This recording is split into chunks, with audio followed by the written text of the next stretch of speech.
El ruido en mi oído. Aún recuerdo el día en el que empecé a perder mi audición. Y vaya que lo recuerdo, porque dos cosas pasaron. Una, el día anterior. Había recibido una inyección particularmente dolorosa y adormecedora en el consultorio del dentista antes de que me hicieran una operación. Y mi hija fue violada y dejada por muerta en un basurero justo afuera del campus de su universidad. Recibimos la llamada a las 4 de la mañana. Ser despertado de esa manera por un timbre estridente en una habitación que de otra manera estaría en silencio y en calma es algo que nadie debería experimentar. Anticipas antes de contestar el teléfono que algo ha pasado, que algo que cambiará tu vida está a punto de caer sobre tu regazo y lo único que puedes hacer es contestar. Señor Barristey, dijo la voz al otro lado de la línea. Lo siento por llamar a esta hora. Es sobre su hija. Nunca olvidaré esas palabras y la manera gélida en la que me envolvieron mi corazón. Mi hija pequeña. Miré a mi esposa y ella me observó. Lo sabía. Si nunca vuelvo a escuchar el sonido que hizo entonces, me consideraré bendecido. En medio de la ráfaga de empacar y encontrar un avión para llegar a Emily, y toda esa preocupación desgarradora, ni siquiera me di cuenta al comienzo. No fue hasta que estábamos en el vuelo y Elena estaba susurrando oraciones que lo escuché. Un tono agudo en mi oído izquierdo que me llegó en un solo me recordó a los exámenes auditivos. Me metí el dedo en el oído y lo moví alrededor, tratando de aminorar el sonido, pero permaneció constante e irritante, palpitando. Sin embargo, lo delegué al reverso de mi mente tan pronto como aterrizamos y nos apresuramos del aeropuerto al hospital, en donde mi Emily yacía inconsciente, con una serie de máquinas manteniéndose vitales al lado de su cama. Las había visto incontables veces antes y ya sabía lo que cada una de ellas hacía y por qué estaban conectadas a mi hija. Pero en ese instante eran monstruosidades extrañas y mecánicas que la hacían ver pequeña y frágil. En tanto esperamos ahí, sentados, acariciando su cabello y diciendo cuánto la amábamos, recordé en retrospectiva la única vez en que Emily había estado en el hospital. Ella tenía 6 años, quizás 7, y era hora de dormir. Quería quedarse despierta por más tiempo como su hermano mayor, pero le dije que dejara de saltar sobre su cama y que se alistara para dormir. Le di mi espalda por 1 minuto. Tan solo fue 1 minuto. Ni siquiera recuerdo el porqué. Y ella se deslizó. Manaba sangre desde su corte desgarrable por encima de su ojo, en donde se había golpeado con la cabecera y estaba gritando. Después de que la habíamos calmado y de que pudimos darle un vistazo a la herida, concordamos en que necesitaba suturas. Mientras Elena se vestía, yo llamé al hospital en el cual trabajaba como anestesiólogo y me puse en contacto con uno de mis amigos doctores para poder hacer saber que íbamos a llegar. Elena se quedó en casa con nuestro hijo y yo me llevé a Emily. ¿Dolerá? Me preguntó Emily desde el asiento trasero. Estaba mirándome fijamente por el espejo del retrovisor, con un ojo cubierto por la tela que estaba presionando contra su frente. No, me aseguré de que no. ¿Cómo? Mi pequeña simplemente era escéptica. ¿Recuerdas que hablamos de que papi hace que las personas se duerman en su trabajo? Se había convertido en una broma en nuestra casa. Más te vale portarte bien o papi te pondrá a dormir. A veces solo hago que una parte de la persona se quede dormido. De esa manera los doctores amables los pueden curar y ni siquiera lo sienten. ¿Me harías eso a mí? Me preguntó Emily. Sí, respondí acertadamente. ¿Y te quedarías conmigo todo el tiempo?, me preguntó mi pequeña. Por supuesto, afirmé. Apenas se quejó del dolor cuando la inyecté con anestesia local y luego se quedó dormida durante las suturas. Emily era una chica fuerte. Era una mujer aún más fuerte. Le tomó 3 días despertar. Durante ese tiempo, la audición en mi oído izquierdo había empezado a disminuir, hasta que lo único que escuchaba con claridad absoluta era ese pitido molesto que había notado por primera vez en el avión. Ese maldito pitido. Pero no me podía preocupar por ello. No cuando mi familia me necesitaba tan desesperadamente y yo no se lo mencioné a nadie. La recuperación de Emily fue un proceso lento. Aseguró que no recordaba quién la había atacado y dijo que no podría ofrecer ninguna descripción o declaración a la policía. Se mantenía reservada con respecto a lo que le había pasado, incluso con su madre, con quien compartía todo. Mi despreocupada y siempre sonriente hija ahora era acechada, y cada vez que me veía, había un dolor muy profundo tallado en sus ojos.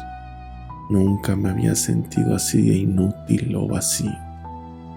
Después de que fue dada de alta del hospital, se retiró silenciosamente de la universidad y se mudó de vuelta con nosotros, en donde pasaba la mayoría de sus días encerrada en su habitación. Mientras tanto, la sordera y el maldito pitido en mi oído continuaron. Aún así, pospuse el ir a revisarme. Asumí que fue algún tipo de anomalía con la inyección del dentista. No había mucho que se pudiera hacer sobre eso de todas formas. Sería casi imposible de probar. Mi atención estaba enfocada casi enteramente en Emily y en ayudarla de cualquier forma que pudiera. Al diablo con mis problemas. La colocamos en terapia. Investigamos técnicas curativas. Nos entregamos en su totalidad a su salud física y mental, en toda manera en lo que ella no lo pudiera permitir. Tomó meses, pero comenzó a sonreír de nuevo. Los terrores nocturnos empezaron a desvanecer y pieza por pieza nuestra Emily volvió a nosotros.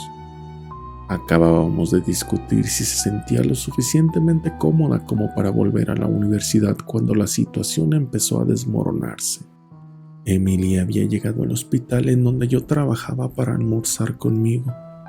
Estábamos sentados en la cafetería. Nuestras bandejas de comida permanecían intactas mientras hablábamos de las clases que quizá le gustaría llevar. Emily se encontraba a la mitad de contarme sobre una clase de genealogía en la que estaba muy interesada, cuando se congeló inmediatamente, sin terminar su oración, y el color se drenó de su rostro. «Cariño, ¿estás bien?». Seguí su mirada fija hasta la línea de la caja, en donde un trío de personas estaba esperando a pagar por su comida, y luego la observé a ella de nuevo. «Debo irme», me dijo de pronto. «Te quiero, papá». Prácticamente huyó de la cafetería. Me giré hacia los de la fila. Reconocí a 2, al jefe de medicina y a un oncólogo, pero al tercero no lo conocía. Era un hombre joven, alrededor de la edad de Emily, y el parentesco superficial que compartía con el jefe me hizo creer que era algún tipo de familiar, quizá un nieto. Mientras más lo miraba, más ruidoso se tornaba el pitido en mi oído.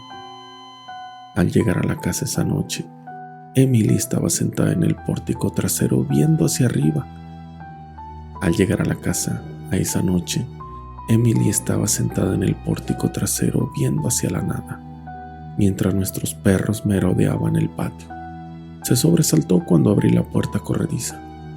«¿Estás bien?», le pregunté tomando asiento a su lado. «Sí», me dijo ella. El silencio que cayó entre nosotros fue muy pesado. «Oye, sobre hoy», comencé a decir. «Víctor», murmuró.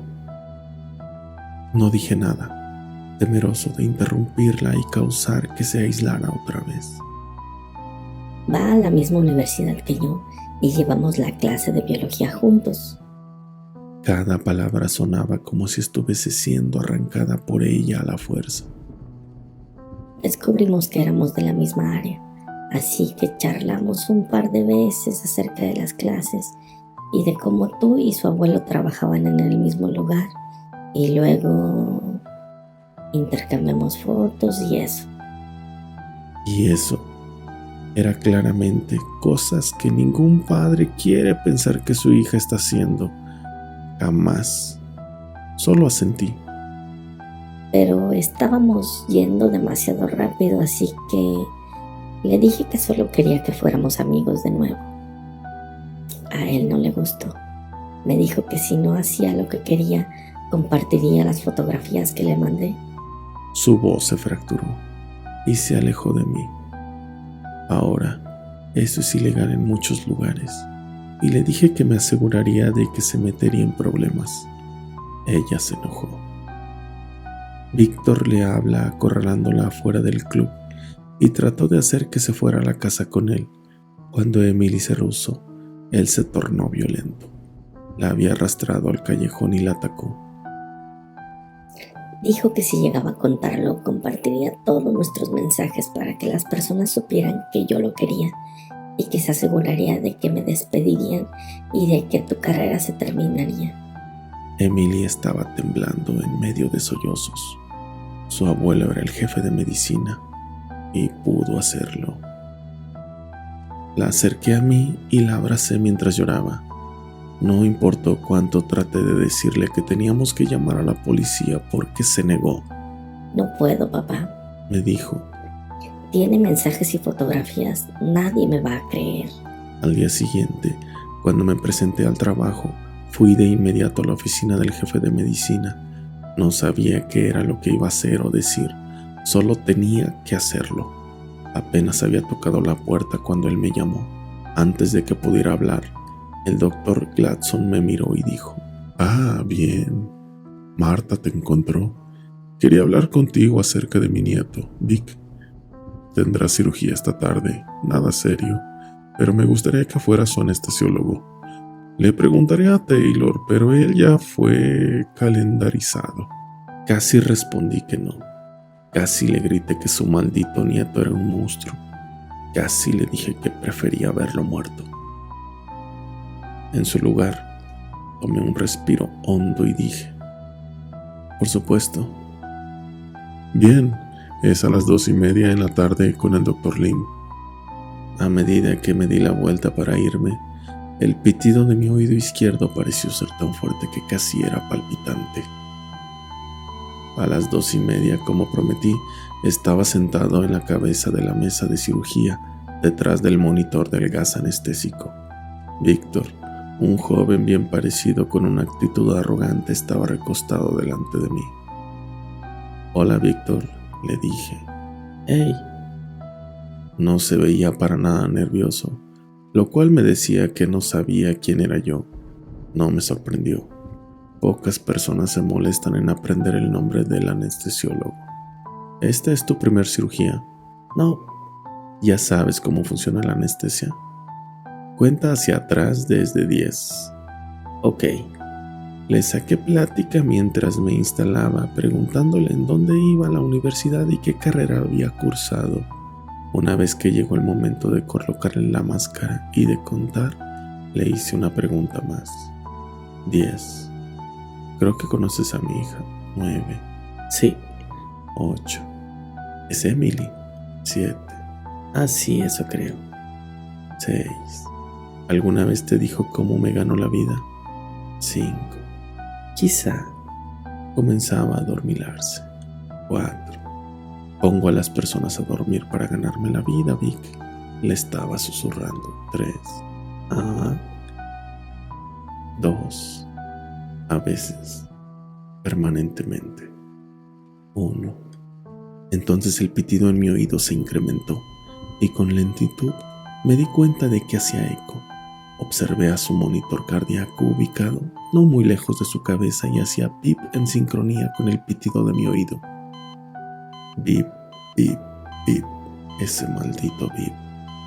La cirugía transcurrió bien por más o menos 20 minutos hasta que Víctor experimentó un declive en su presión sanguínea. El choque en su sistema desencadenó convulsiones violentas y el cirujano ladraba órdenes demandando esto y aquello para estabilizar al chico, pero no había nada que se pudiera hacer. La sobredosis de anestesia puede ser una cosa tan terrible y tan delicada.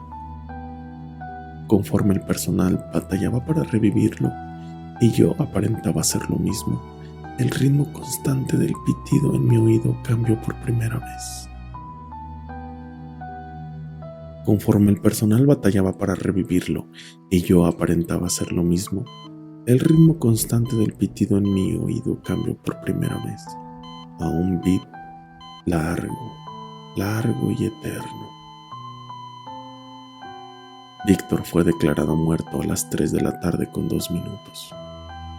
Al mismo tiempo que el monitor cardíaco se apagó, el pitido de mi oído cesó y mi audición regresó con un estallido vibrante, casi doloroso.